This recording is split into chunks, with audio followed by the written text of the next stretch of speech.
America made me a terrible listener. It really did. You wonder why, perhaps, and yeah, here's what happened, and here's what I did about it. I came to this country when I was 26. I came from Holland. You can still hear the accent, even though it's been quite a few years now. But here I am. Life in the United States is just that much more fast-paced and fast-moving and built for extroverts, much more than Holland. And in Holland, I was considered just an exceptionally good listener as a young man, a deep listener even. Sometimes people thought I listened too much, and that can be annoying, I get that, when all you do is listen. And then I came to the United States, and life was fast and fast-paced, and it felt to me that unless you can really speak up for yourself, you can really quickly jump into a conversation, you don't actually get to exist. That's what it felt like. I don't know if that's true, but when I came to this country, that's what it felt like. And so for a number of years, I was really focused mostly on speaking. And so I became one of these people who would jump into a conversation. I was thinking, what shall I say? And then I said it. And if it connected with the other person or not, I don't know. Not always. I had a friend in graduate school and she had done something really nice for me. She really had. But it also made me felt on the spot, and can be a little shy, particularly in those days, and I felt awkward and uncomfortable, and I was telling her that. And she was trying to tell me that she had actually really nice, wonderful intentions, but I was not hearing her. I was just not listening. And so, yeah, we're no longer in touch. I think my bad, really. I wasn't listening.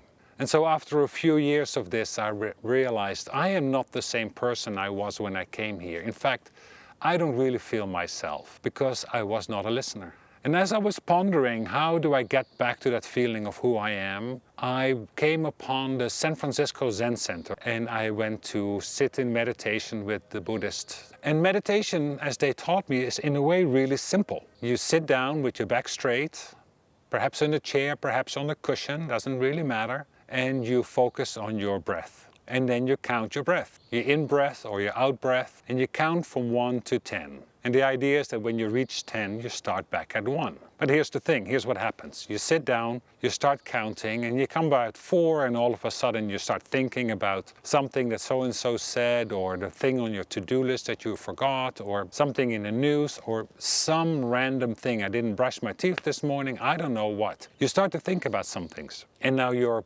count is interrupted. Not a problem, not a problem. You start back at 1.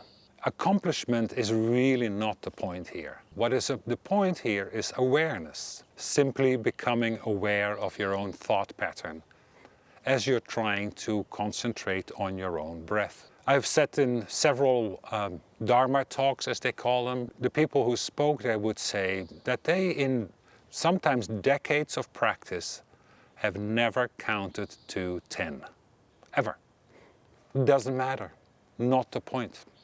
Right? It's not the point. What starts to happen is this. You're becoming aware of your thoughts as they just emerge in your mind and then disappear. And so you kind of track them like as thoughts, like, oh, there's a thought. Yeah, and there it's gone. And now there's another thought coming. And a little space opens up between your awareness and your thoughts. And that space is absolutely what it's all about. There's that sense of space. And you become aware that your thinking, your thoughts, your mind is there to produce thoughts. Your mind is there to just have one thought after another. In the same way that your heart beats, your heart is there to have heartbeats. That's what it's for. And it's doing its job brilliantly. And you're just observing with awareness that your mind is thinking. But you stop being so attached to your thoughts. And that is where listening comes into play. Once you begin to become aware of that space of awareness between your center of yourself and the thoughts that are just emerging and disappearing, once you have that sense of spaciousness, you can bring that awareness to a conversation. And you can now have a sense of spaciousness between your thoughts and the thoughts of the person who is talking to you.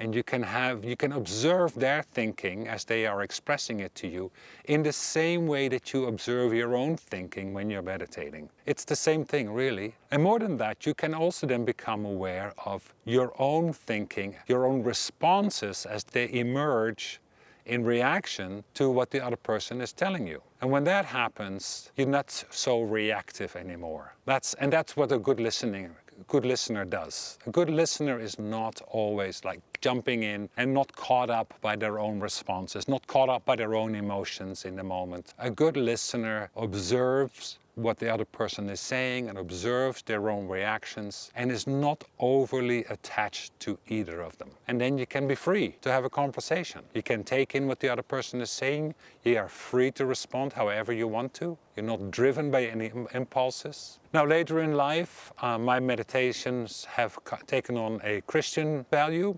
because I've learned that within Christianity there's a long, deep tradition of meditation as well. It's often called contemplative prayer, or there's some other names to it. If that's of interest to you, let me know. I'll gladly talk about that some more. But for now, the point I want to make is develop this space, this inner spaciousness in meditation. And Buddhist meditation works marvelously for that. Christian meditation does the same thing. The thing is, here's the trick. When you're meditating or when you're praying in contemplative prayer, in the moment itself, you may not be aware that anything is happening. But later in the day, you begin to approach what is coming at you with a little bit more poise, a little bit more equanimity. You're not so thrown. And that is when you start to notice what the outcomes really are of a practice like meditation or prayer. It doesn't happen in the moment. In fact, the meditation can feel like it was the worst kind of meditation.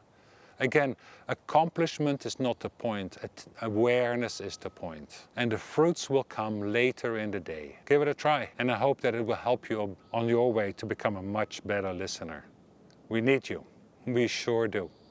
Good luck.